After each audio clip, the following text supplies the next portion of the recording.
I can drink from the canal, basically. So you have a massive filter system there. Yeah, I do. When you come in, I can show you. Yeah. But basically, there's this, which brings in the water. Yeah. Which actually, because we're going to cruise, I'll leave out. And then, yeah, it does a flush through. So it'll flush through the filters. Yeah. And then it'll automatically click over to filling the tank, which is under here. And it'll do 200 litre fill in 20 minutes. It goes through 5 filters and an UV light. And then I have a separate reverse osmosis filter system under the sink, which makes it drinkable. Okay. So I have one system which fills the tank, and that's for showering, brushing your teeth, whatever. And then I have a separate one which makes it drinkable. Okay, so you have 200 liters that you refill all the time. I have a 500 litre tank, 500. But it's better to do like more regular 200 litre fills rather than filling it all the way, because then the water isn't standing still for so long. Yeah, and how is it in winter when it's frozen?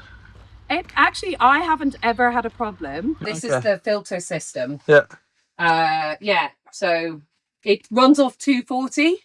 So I've got to have my inverter on to run it. And as I said, it's a 20-minute cycle. The system is, it's got a 50 micron filter, a 5 micron filter, and a 1 micron filter. So that is like the sediment inside. So you've got a cage outside, and then it takes it through those 3. It runs through UV light, which takes out bacteria.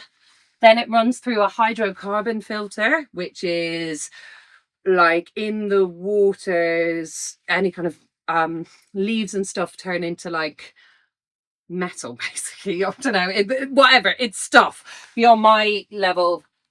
And then I've got heavy metals and pesticides filter. So it basically works through all of those on an automatic cycle, and then it goes straight into my tank, which is under my bow. And under the steps here, I have a water pump, which will then just pump it round. Yeah. And then you have to change each 6 months filters? Or? Well, so all the filters are different, and it depends where you are, like how sedimenty the water is. And if you're like moored below a lock, it's a bit more. Or if you fill in the water before all the boats move around, you have to change it less. But these top 3, you probably change maybe like every 3 months or like a bit more often, but they're super cheap. And then these bottom 2, I have changed once in 6 months. But yeah, so maybe like twice a year. The running cost for the year is roughly about 150 quid for all the filters. That's okay. Yeah, more or less. Obviously, it depends where you are. And I have an outside tap, so I get to clean my roof. Oh, nice. And I flush through my whole Webasto heating system. So I flushed the whole heating system through in an attempt to fix it using that tap, which was like, I know that might not sound that exciting to some people, but to be able to do that is like, whoa, I've got water, endless water on tap. But yeah, so that's that there. Ideally, I'll like box it in, but you do need to have access to it. Yeah. And how it works with grey water stuff, you're allowed to put in a canal, or you have to cruise somewhere? No, our grey water just goes out. So we have what are called skin fittings. So that's like just exit holes in the hull. The bottom of a boat is called a hull, and the inside of the bottom of a boat is called the bilge. So yeah, so there's just skin fittings. So like the tap in the bathroom and the tap in the kitchen just goes straight out. The wastewater goes straight out. The shower is slightly different because it's below, so it can't be gravity fed. You have what's called a gulper. So that's a pump that pumps the water out of the waste for the shower because it's going against gravity. Okay. So basically you have fresh water out of the canal and then you're putting it back. So it's kind of circle. Back, yeah. We're cleaning the canal water as we go. And then obviously I'm use all eco products. Yeah. Make sure that we don't do anything that's going to harm the wildlife. So like if I dye my hair, I don't do it on the boat. Yeah, anything like that, any kind of stuff. You don't pour like for example, my little moisture traps for the damp. When I empty those and replace them, I save all the liquid and then I dispose of it properly elsewhere, so it doesn't go into the canal. Right.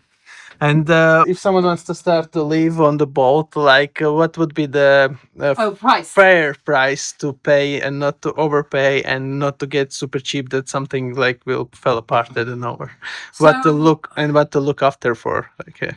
So when you buy a boat, obviously, yeah, you can buy like a really terrible boat that needs not a terrible boat, but like a rough boat that needs lots of work for cheap, or you can buy like a boat that's all brand new, blah blah, and the price is anything from 10,000 to 250,000.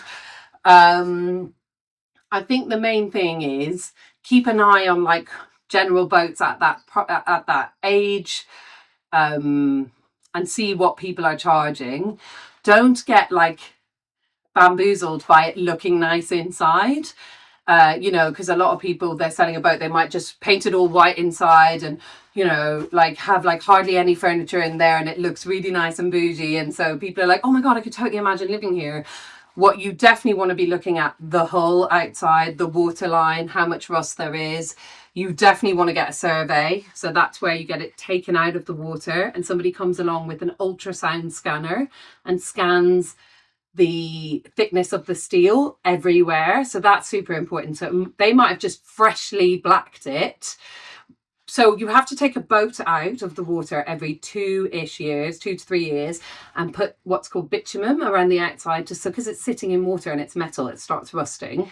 So that protects it from the rust. But you can come along to a boat and just see, oh, it's all freshly blacked. It looks amazing. There is no rust. But that blacking can just be covering up rust. So you should also have like a list of when it was serviced, when it was last black, like so you can look at a history of when things happened. So you know that the person has looked after it.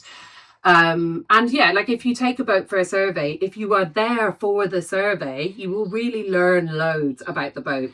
For me, it's like even though this was quite new, this boat, and I didn't think there was going to be any problems with it, I still wanted the survey because it gave me like everything that went wrong from that point on was down to me. It wasn't like somebody else. So I understood everything that was right with the boat.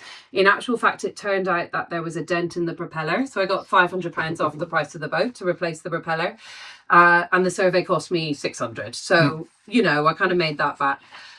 It's just, yeah, it gives you peace of mind and it's worth doing. Unless you just want to buy something for 10 grand and take a risk, you might need to like spend 15 grand overplating it. Overplating is when you basically weld new steel on over the old one. Each to their own. Some people are just really into doing that, or like rescuing a sunken boat and working on that. If you're looking to buy something and just move in, then yeah, get a survey. Make sure as well. I always say, buying a boat's like an emotional purchase. Boats are really something that people feel super connected to. So connect with the person who's selling you the boat. If you get a good vibe from them, that's huge. Like if you feel like, oh, they've had this as their home. They've not just like bought it a year ago, painted the inside, blacked it, and now they're selling it. That might be fine. It might be that there's a reason for that. But it's nice just to kind of sense check it and see what you think about the people. Right. So what do you say, what would be the fair price for a good boat? Oh, that is such a hard question to ask. Okay. But I think like if you're buying a narrowboat, and also prices have totally changed. So this boat, for example, in the lockdown, I probably could have sold this for 140 grand. But I think now it's maybe about 80 or 90. And that's just like the way it is because there's a lot more boats out there because loads of people built loads of boats in lockdown. And now there's lots of boats where people have decided they don't want to live them, especially wide beams. But who knows, it just changes. But I think, honestly, it's so hard to say. But I think for a narrow, anywhere between 40 and 60 grand. And for a wide beam, anywhere between 70 and 110 secondhand. Okay. If you're buying new, like, I don't know, yeah. 200. Yeah, maybe. You can get like quite a new wide beam. So like maybe just a couple, 2 or 3 years old for like 150. Okay. Built out. Yeah, where somebody has bought it and then for whatever reason it's not worked out for them or they've moved on or whatever. So, but you just have to keep your eyes peeled. That changes all the time. It's not like there isn't one price. It used to be that they say for a narrowboat it would be £1,000 per foot. So 40,000 for a 40-foot narrow, 50,000 for a 50-foot narrow. But I think it's a good guide, but then also it has slightly changed. Go to a brokerage if you feel concerned. Like if you don't want to buy privately, you can go to a brokerage. check things like the oil. So like look inside the engine bay. How has that been looked after? Does it look rusty inside the engine bay, or is it just freshly painted? Doing like an oil check, just like a car. If the oil is black, it means it's not like been recently serviced. Which isn't the end of the world, but then does it look like they've never serviced it, you know, or do they have like a service history? I just have like a logbook where I just put in all my services that I've done. But yeah, so just kind of that, like buying a car, really. Yeah, right. Educate yourself a little bit. Look at the water line, so you can see whether it's rusty or it's, you know, things like that. There are so many alternative living options. Yeah. How you decided to live exactly on the boat? So my dad was just I can't even tell you how obsessed with boats he was. He would just go on holidays and take pictures of boats. Obviously, then I moved to England over 20 years ago, and he would come over, and I lived in Hackney, which is in London, and there's a canal there. So he would like go and like look at all the boats, and he just kept going to me like, please, you know, why don't you live on a boat? But I didn't have the money. I was like in my 20s, and I was like, oh, whatever. And then my grandmother was an artist. She died like a couple of years ago, but she, when I was growing up, lived in a field in a corrugated iron shed. She just had like one bed and one table and one chair and a little fire, and she lived off grid. And growing up, like, I just was like, that's the life I want. And so I always had this like that, living in a van or living on a piece of land or whatever. But it became like here, it's quite like a nice way to live on the canals.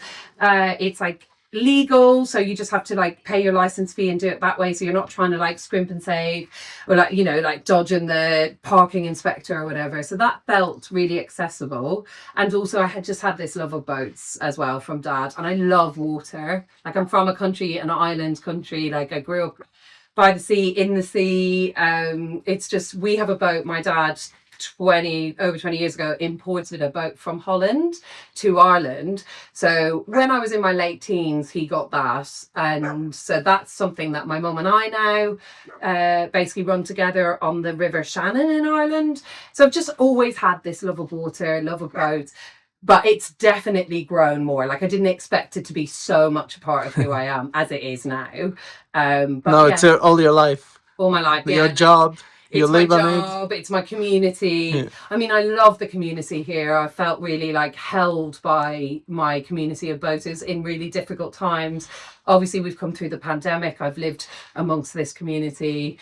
I had a horrible abusive relationship that I came through and out of by being held by this community. So I think there's definitely something in that about the canals, that it's like you get to know people and you all live sort of together. They say it's like a 1950s village, you know. The other day I was like, oh, can I have a cup of milk? I've run out of milk. So it's that kind of vibe, and I just love it.